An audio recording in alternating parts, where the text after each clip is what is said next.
Assalamualaikum dan salam perpaduan. Berita tengah malam sama saya, Sahih Samsudin. Seramai 27 barisan timbalan menteri menganggotai Kabinet Kerajaan Perpaduan. Pengumuman senarai berkenaan dibuat selepas Perdana Menteri mendapat perkenan yang di-Pertuan Agong Al-Sultan Abdullah Rayatuddin Al-Mustafa Billah Shah di Istana Negara petang tadi. Pengumuman itu melengkapkan pentadbiran kerajaan selepas pelantikan 28 anggota Kabinet yang mengangkat sumpah jawatan masing-masing pada 3 Disember lalu. Timbalan menteri yang dilantik dijadual mengangkat sumpah jawatan masing-masing di hadapan Al-Sultan Abdullah pada pukul 3 petang esok di Istana Negara. Setelah berbincang dengan semua ketua-ketua parti, mengambil kira perwakilan dari semua parti, semua wilayah dan juga tentang wanita dan kalangan muda, saya persembahkan senarai petang tadi kepada Bahaduli Yang Mulia yang di-Pertuan Agong, dan saya akan bacakan senarai yang telah diperkenan dan istiadat akad sumpah akan dia jalankan di Istana Negara pada jam 3 petang esok, insyaAllah. Perdana Menteri mengumumkan senarai timbalan menteri menerusi sidang media di Putrajaya. Turut hadir Ketua Setiausaha Negara Tan Sri Muhammad Zuki Ali. Dan berikut senarai penuh timbalan menteri baru yang dilantik. Saksikan.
Kerajaan Perpaduan akan terus konsisten memerangi rasuah. Komitmen itu disuarakan Perdana Menteri sempena Hari Anti Rasuah Antarabangsa. Tegas Datuk Seri Anwar Ibrahim, agenda reformasi terutama dalam usaha mencegah rasuah tidak hanya terhad kepada penguatkuasaan. Sebaliknya, menerapkan nilai integriti, akhlak dan etika dalam kehidupan bermasyarakat dan bernegara. Jelas beliau lagi, usaha meraihkan serta memartabatkan integriti bakal memacu Malaysia ke arah kecemerlangan yang holistik. Ia meliputi aspek fizikal, rohani, nilai dan identiti. Akta Mahkamah Syariah Bidang Kuasa Jenayah 1965 RUU 355 dijamin akan terus diperkukuh demi kemaslahatan umat Islam. Menteri Agama Dato' Dr. Mohammad Naim Mokhtar menegaskan akta tersebut sepatutnya sudah dibentangkan untuk pindaan pada persidangan hujung Oktober lalu, namun terbantut susulan pembubaran Parlimen. Saya nak tekankan di sini apa sahaja yang diperkenalkan oleh dasar sebelum daripada ini yang memberikan manfaat kepada Islam dan juga kepada rakyat, sama ada Islam ataupun bukan Islam, kita akan pertahankan, mana kita akan teruskan. Yang ini yang saya sebutkan tadi, matlamat saya tidak lain dan tidak bukan ialah untuk saya berusaha untuk menjadi manusia yang terbaik, yang mampu untuk memberikan manfaat. Jadi kalau kata ada dasar-dasar sebelum ini yang benar-benar memberikan manfaat kepada Islam dan juga rakyat secara keseluruhannya, sudah tentu kita akan raikan dan teruskan, insya-Allah. Pada dasarnya, ujar beliau, pembentangan RUU 355 adalah amat positif kerana ia adalah sebahagian daripada usaha memartabatkan kuasa Mahkamah Syariah seluruh negara. Beliau berucap demikian selepas merasmikan program jualan rakyat Yadim untuk penjawat awam yang menawarkan potongan harga 50% bagi barangan asas di Putrajaya. Ini adalah merupakan penampilan sulung Dato' Dr. Mohammad Naim pada program rasmi agensi di bawah JAKIM setelah dilantik sebagai Menteri Agama pada 3 Disember lalu. Beralih ke perkembangan banjir, setakat ini 4 negeri iaitu Terengganu, Pahang, Perak dan Kelantan masih dilanda bencana itu. Portal Info Bencana JKM turut merekodkan keseluruhan mangsa terjejas berjumlah 770 orang. Mereka berlindung di 14 pusat pembinaan sementara PPS. Pahang mencatat penduduk terjejas paling tinggi iaitu 332 orang daripada 102 keluarga. Mereka ditempatkan di 4 PPS membabitkan 3 daerah iaitu Lipis, Temerloh dan Bera.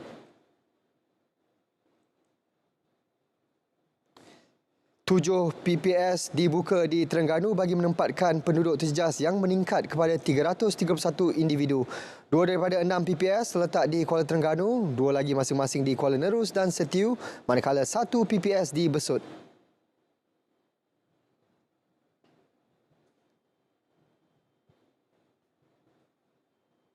Saya menasihatkan penduduk agar mendapatkan maklumat yang sahih lah. Pertama sekali dapatkan maklumat yang sahih berkaitan dengan amaran bencana lah.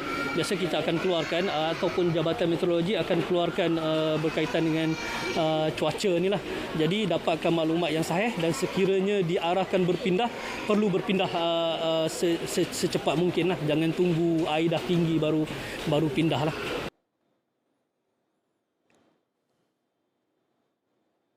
Di Perak, 93 individu berlindung di 2 PPS. Mereka terdiri daripada 22 keluarga. Ia membabitkan PPS di daerah Larut, Matang dan Selama selain Hilir, Perak.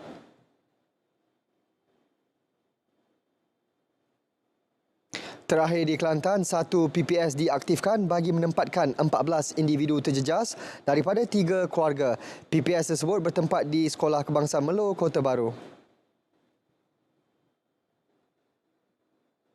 3 sungai di Terengganu melepasi paras bahaya. Jika hujan lebat berterusan, berisiko mengakibatkan banjir di kawasan rendah di negeri itu. Pengarah Jabatan Pengairan dan Saliran Terengganu, Hanizan Deraman, antara sungai yang telah melepasi paras bahaya, Sungai Telemung di daerah Hulu Terengganu, Sungai Nerus dan Sungai Setiu di daerah Setiu. Dan ada 3 stesen kita melebihi 200 mm terutama di daerah Kuala Nerus. Itu menyebabkan banjir-banjir akan berlaku di kawasan pembandaran. Di mana lebat hujan yang datang dengan agak drastik mengejut ini menyebabkan kita punya sistem saliran atau peralatan dalaman ini akan terganggu. Mana dia kelebatan hujan itu tidak mampu ditampung oleh sistem saliran dah. Dalam pada itu, orang ramai dinasihat peka dengan keberkesanan sistem saliran bagi mengelakkan risiko banjir kilat. Susulan insiden cerun runtuh di Bukit Besar, Kuala Terengganu, kerja-kerja menutup kesan runtuhan menggunakan kanvas kalis air dilaksana. Tindakan itu sebagai langkah sementara sebelum tindakan susulan diambil. Syarikat Konsesi Road Care M Sendirian Berhad menjalankan kerja-kerja berkenaan sebaik menerima laporan mengenainya. Dalam kejadian pukul 12.30 hari tadi, cerun di laluan masuk ke stesen VHF Bukit Besar runtuh. Ekoran hujan lebat berterusan sejak malam tadi. Laluan ditutup sepenuhnya dan papan tanda serta penghadang telah dipasang. Usaha memartabatkan bahasa Melayu sebagai bahasa ilmu di Institusi Pendidikan Tinggi IPT terus dipergiat menerusi sambutan Dekad Bahasa Kebangsaan 2022. Penganjuran kali ke-11 itu turut menyaksikan 3 ahli akademik diberi pengiktirafan seiring sumbangan mereka dalam memperkasa bahasa kebangsaan. Kita nak memartabatkan bahasa Melayu khususnya di Institut Pengajian Pendidikan Tinggi lah, di IPT Awam. Kita tidak mahu khususnya pelajar-pelajar kita termasuk juga tenaga pengajar ni tidak meletakkan bahasa Melayu ni di tahap yang sepatutnya. Kalau kita lihat banyak juga sebelum ni kajian-kajian, research ataupun tesis yang dibuat dalam bahasa Inggeris, dan juga ada juga subjek atau mata pelajaran ataupun kursus-kursus diajar dalam bahasa Inggeris. Jadi dengan adanya pelan dan dasar yang kita perkenalkan ini, kita nak jadikan macam saya nyatakan dalam ucapan tadi, bahasa Melayu ni menjadi bahasa ilmu di peringkat IPT dan insya-Allah mungkin dalam jangka panjang menjadi bahasa antarabangsa.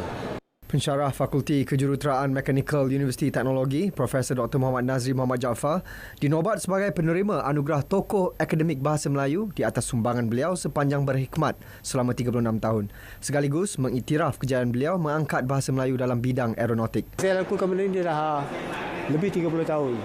Perkhidmatan saya pun dah ambil hujung dah ni. Tahun depan dah pencen. Jadi, masa kita buat tu, kita buat, yalah, kerana kita suka dan juga kerana apa, nak mempertabatkan masa kita pun tidak mengharapkan apa-apa penganugerahan atau pengiktirafan. So, anugerah ni pun bermula pada 2012. Sedangkan saya memulakan saya punya penglibatan ni sejak tahun 90-an. Tetapi Alhamdulillah dengan adanya anugerah ni, syukur banyak-banyak kepada Ilahi bahawa usaha kita selama ini dihargai. Dua lagi ahli akademik dipilih sebagai penerima anugerah tokoh harapan akademik bahasa Melayu dan anugerah tokoh bahasa Melayu sektor teknikal adalah Profesor Madya Dr. Abdul Halim Abdullah dan Dr. Izwah Ismail. Syarikat Takaful Malaysia dan Agrobank memeterai perkongsian strategik banca takaful untuk tempoh 5 tahun. Melalui usaha ini, Agrobank menyasarkan jumlah jualan premium sebanyak RM466 juta bagi tempoh tersebut. Perkongsian strategik ini bakal menawarkan pelan perlindungan takaful yang komprehensif kepada para pelanggan Agrobank. Okey, 466 juta tu adalah tempoh untuk tempoh 5 tahun. Jadi dia step up lah, setiap tahun tu ada peningkatan tertentu mengikut kepada pencapaian sebenar kita nanti. Secara total dia minimum adalah 466 juta dan 466 juta ni memang semuanya untuk sektor pertanian. Agrobank ni apa kata sektor pertanian, usaha tani, usahawan sebetul masih memerlukan bantuan. Ya, jadi ini antara salah satu inisiatif yang syarikat Takaful buatlah untuk kali ini.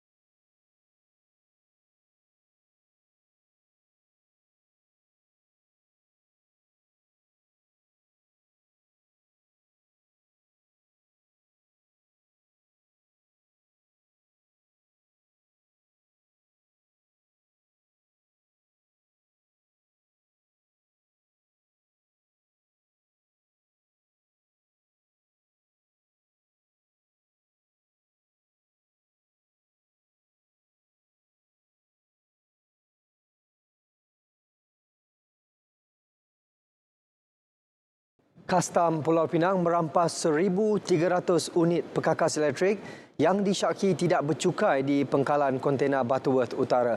Kesemua rampasan menerusi sebuah kontena dari China dianggar bernilai 1.2 juta ringgit termasuk cukai. Pengarah Kastam Negeri Hamisan Khalid berkata siasatan awal mendapati kontena tersebut diimport oleh sebuah syarikat tempatan yang berpengkalan di seberang Perai Tengah. Seorang suspek berusia 54 tahun yang juga pengarah syarikat terbabit ditahan bagi membantu siasatan, bagaimanapun telah dilepaskan dengan jaminan. Modus operandi penyeludupan adalah dengan membuat pengikraran tidak benar di dalam borang kastam nombor 1. Yang ini mengikrar dagangan sebagai 32 bahagian yang berbeza periuk asuhan yang belum siap dipasang. Di mana item-item diikrar ini mendapat manfaat pengecualian duti penuh serta tidak memerlukan lesen import.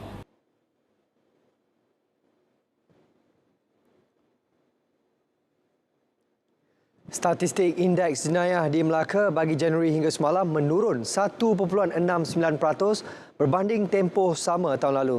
Ketua Polis Melaka, Datuk Zainul Abu Samah berkata ia menyaksikan 1,218 kes pelbagai jenayah berbanding 1,239 kes.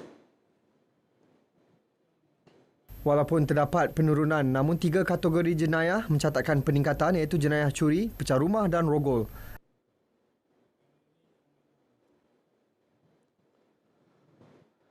Sebenarnya penurunan jenayah indeks ini kita berjaya menurunkan jalan indeks ini oleh kerana pelibatan semua, ya, maknanya IPK dan juga IPD dalam merencanakan atau merancang bagaimana tindakan pencegahan itu dilaksanakan di peringkat IPK dan juga di daerah-daerah, ya.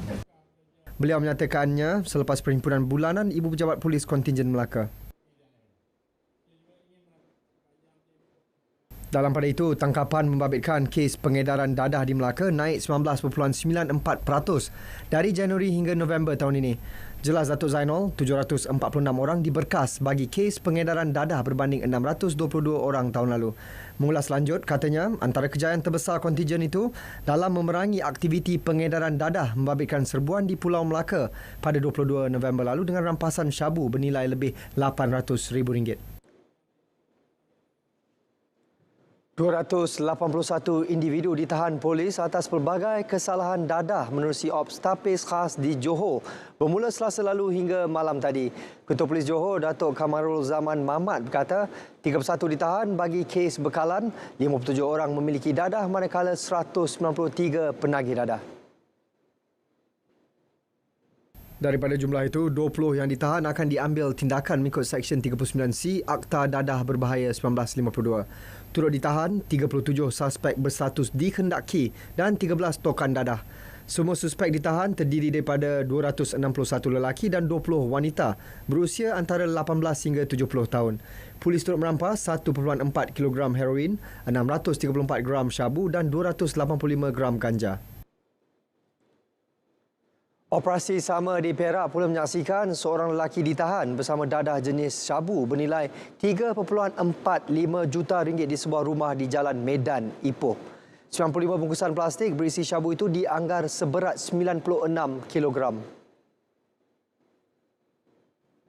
Ujian saringan awal kencing yang dilakukan ke atas suspek adalah negatif dan suspek juga mempunyai satu rekod kesalahan lampau bersabit kesalahan dadah. Dadah yang dirampas disyaki untuk diedarkan di kawasan Ipoh dan Lembah Kelang. Jumlah dadah yang dirampas boleh digunakan untuk 120,000 orang penagih dadah. Suspek direman 7 hari hingga Ahad ini. Tangkapan menerusi Ops Tapis berkenaan turut menahan 518 penagih serta pengedar berusia lingkungan 16 hingga 70 tahun.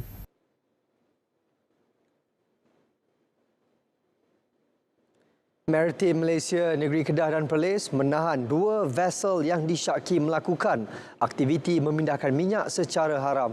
Kesalahan itu dilakukan pada kedudukan 0.9 Batu Nautika, utara Pulau Dayang Bunting, Langkawi.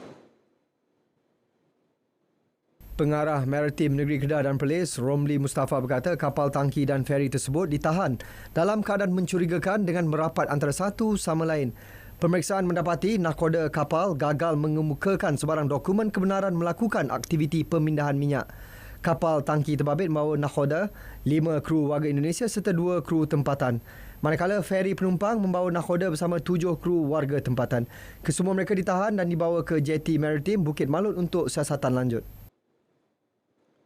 Bekas Ahli Parlimen Baling Datuk Seri Abdul Aziz Abdul Rahim dibebaskan daripada 3 pertuduhan rasuah dan 6 pertuduhan pengubahan wang haram berhubung projek jalan raya di Perak dan Kedah.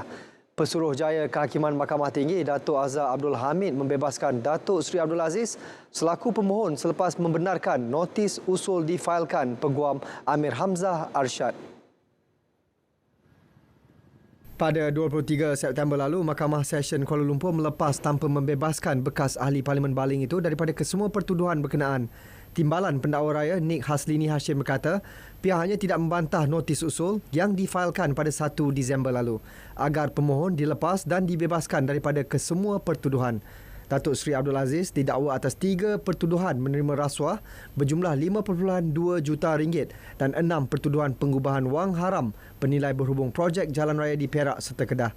Kesemua perbuatan itu didakwa dilakukan di 5 bank di Ibu Negara antara 6 September 2010 dan 10 April 2018.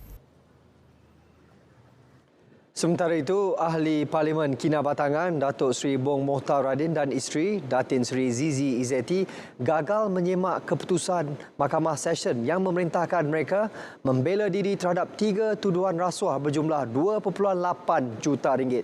Pesuruhjaya Kehakiman Mahkamah Tinggi, Datuk Azhar Abdul Hamid, membuat keputusan itu selepas meneliti hujahan yang dikemukakan kedua-dua belah pihak. Dalam hujahan, pihak pendakwaan sebelum ini menyatakan kaedah pemfailan notis usul yang dibuat adalah salah dan bertentangan Seksyen 35 dan 36 Akta Mahkamah Kehakiman 1964 dibaca bersama Seksyen 325 dan 326 Kanun Acara Jenayah. Jelasnya permohonan semakan sepatutnya didengar atas budi bicara mahkamah dan bukannya melalui notis usul dengan mahkamah terpaksa mendengar merit. Pada 2 September lepas, Mahkamah Session Kuala Lumpur memerintahkan pasangan ini membela diri atas pertuduhan rasuah berjumlah 2.8 juta ringgit melibatkan pelaburan unit amanah Public Mutual Berhad. Mahkamah Kuala Lumpur menolak permohonan Siti Bainun Abdul Razali bagi mendapatkan rakaman 15 saksi pendakwaan yang ditawarkan kepada pembelaan dalam prosiding bela diri pengasas rumah bonda itu. Hakim Izralizam Sanusi memutuskan demikian setelah mendapati rakaman percakapan saksi-saksi tersebut yang dibuat oleh pihak polis semasa siasatan adalah terlindung. Menurut Hakim, rakaman percakapan tersebut tidak boleh diterima dalam keterangan kecuali untuk tujuan mencabar kebolehpercayaan saksi di bawah Seksyen 155 Akta Keterangan 1950 dan Seksyen 113-2 Kanun Prosedur Jenayah KPJ. Bagi permohonan pihak pembelaan untuk memanggil semula 3 saksi pendakwaan, Hakim sedia mempertimbang permohonan tersebut dan meminta pihak pembelaan memuktamadkan tujuan serta alasan. Perbicaraan kes ditetapkan berlangsung selama 25 hari, bermula Januari hingga Mac tahun depan.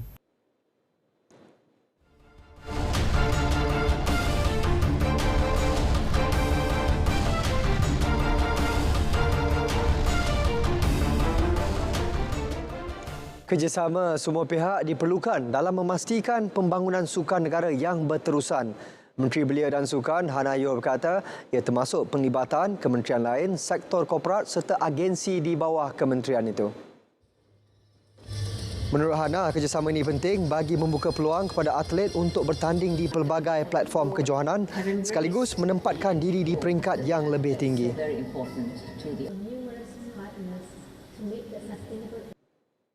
Kita nak grassroots development. Kita nak pastikan fasiliti kita digunakan dengan sebaik mungkin. Kita nak pastikan nombor-nombor participation orang yang menggunakan, orang yang mengambil bahagian dalam sukan ini, kita boleh besarkan lagi, tambah lagi jumlah tersebut. Jadi saya rasa kesedaran, awareness, orang muda kita mesti tahu di mana mereka boleh pergi bertanding. Beliau ditemui pada majlis pelancaran kejohanan YSD Track Series di Nilai. Badminton jelajah dunia akhir BWF, 2 beregu profesional negara Ong Yew Sin, Teo Yi dan Tan Kian Meng Lai Peijing berjaya melangkah ke separuh akhir selepas beraksi cemerlang dalam perlawanan terakhir peringkat kumpulan di Bangkok, Thailand hari ini. Beregu lelaki Yew Sin dan Yi bangkit daripada kekalahan set pertama untuk melakukan kejutan, menewaskan pilihan utama Fajar Alfian Muhammad Rian Ardianto dari Indonesia 10-21, 21-17, 21-19 dalam kumpulan A di Nimbitur Arena. Pilihan ketiga itu menguli kumpulan dengan 2 kemenangan, manakala Fajar Muhammad Rian yang turut merekodkan 2 kemenangan di kedudukan kedua selepas dikalahkan beregu Malaysia itu. Sementara itu, beregu campuran Kiang Mei Peijing pula dipaksa berhempas pulas sebelum meraih kejayaan straight sets ke atas wakil tuan rumah Supak Jomko dan Supisira Pasuemparan 21-17, 22-20 sekaligus layak ke separuh akhir esok. Ini kemenangan kedua Kian Meng Peijing untuk mereka muncul naib johan kumpulan B di belakang pasangan Thailand. Satu lagi pasangan profesional Go Sun Huat, Chevon Lei Jamie pula terpaksa menarik diri daripada perlawanan menentang pilihan utama Zheng Shiwei Huang Ya Kiong dari China selepas Sun Huat dilapor mengalami kecederaan. Dalam beregu wanita, wakil negara Perlitan M. Tina Ah dan Vivian Hu Lim Chiu Sen terpaksa menamatkan kempen selepas kalah 3 perlawanan berturut-turut. Peminat sukan gusti tempatan berpeluang menyaksikan kelibat ahli gusti terkemuka dunia pada kejohanan APEC Wrestling Rise. Aksi yang bakal bermula pada 10 dan 11 Disember ini bakal menampilkan nama besar antaranya bekas juara 3 kali Cruiserweight WWE Japanese Buzzsaw Tajiri dan bintang NXT Steph D. Lander. Tajiri bakal ditentang pengasas Apex Wrestling yang juga ahli gusti profesional Malaysia Ayas Shaukat Fonseca Farid dalam saingan main event yang akan berlangsung di Space Rubik's Puchong. Ia juga akan menjadi misi menebus kekalahan beliau kepada Tajiri pada 2018.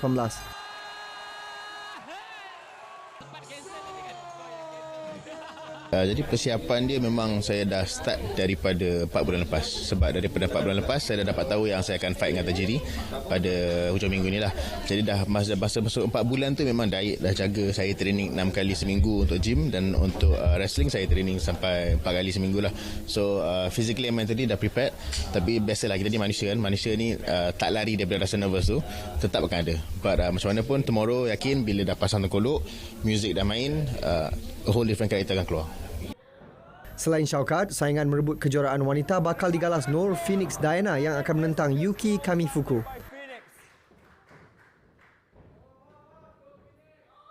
So Dana punya preparation untuk lawan Yuki Kamifuku, macam Dana tengok dia dalam social media macam tinggi, tapi bila tengok depan lagi tinggi. So Dana rasa setelah Dana punya cabaran juga nak jatuhkan dia, tapi Dana punya preparation, Dana dah study all dia punya matches. Dana pun dah tingkatkan Dana punya stamina, dan insyaAllah Dana boleh jatuhkan dia esok.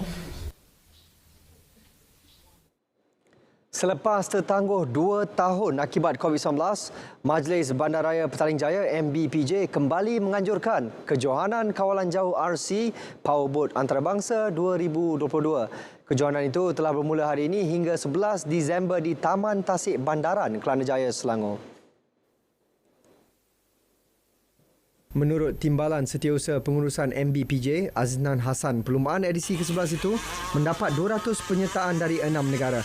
Jelasnya selain Malaysia, ia menerima sambutan peminat daripada Indonesia, Vietnam, Thailand, Brunei, Kuwait dan Emiriah Arab Bersatu. Memang kita bersaing daripada Thailand, daripada Vietnam biasanya dan juga daripada Indonesia, tapi tidak kurang juga. Kita punya partisipan daripada tempatan biasanya menunjukkan semangat yang juang yang baik dan juga menunjukkan prestasi yang baik dalam kejohanan ini. Berita tengah malam berakhir di sini. Dapatkan perkembangan sahih sepanjang masa melalui portal berita.rtm.gov.my. Yang sahih di RTM, salam perpaduan dan selamat beristirahat.